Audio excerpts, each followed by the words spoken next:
உடனே சொல்லிடுறாங்க, "நீ புள்ள வளர்த்தது சரியில்ல, நீ புள்ள வளர்த்தது சரியில்ல" அப்படின்னு வளர்த்த சொல்லியிருந்தேன். ஆனால் அவங்க புள்ள என்ன செய்யுதுன்னு அவங்களுக்கு தெரியாது. நான் இருந்த இடத்துலே ஒரு செகண்டு தான் எவனோ அவன் யாருன்னு தெரியாது. அவங்க கூட பழகி பேசி கடைசியில் அப்போவே தெரிஞ்சு போகுது. போனது தூக்கிட்டு அங்கிட்டு இங்கிட்டும் ஓடும்போதே தெரிஞ்சு போயிடுச்சு அது நாசமாக போகுதுன்னு.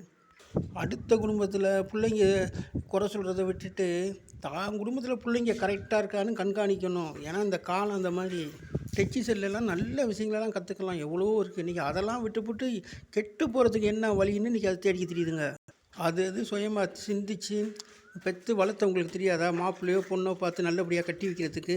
அந்த மாதிரி அது கடைசி வரையும் இருந்துச்சுன்னா காப்பு பொழைச்சிக்கோங்க. இன்றைக்கி பாரு, போனது ஏதாவது ஒழுங்காக இருக்குதா? போனது அவன் சரி இவன் விட்டுட்டு போயிட்டான்னு போகிறதுக்கு உடனே அவனை தான் கட்டிக்கிடுவேன், அவன் அந்த பொண்ணை தான் கட்டிக்கிடுவேன்னு சொல்லிட்டு கடைசியில் போயிட்டு பார்த்தாக்கா ஒரு 6 மாதம் கூட ஒழுங்காக வாழ்றது கிடையாது. ஸ்டேஷன், போலீஸ் ஸ்டேஷன், மகளிர் ஸ்டேஷன் போய் அலைஞ்சு கடைசியில் பார்த்தாக்கா வாழ்க்கையை கெடுத்து தானே வந்து நிற்கிதுங்க.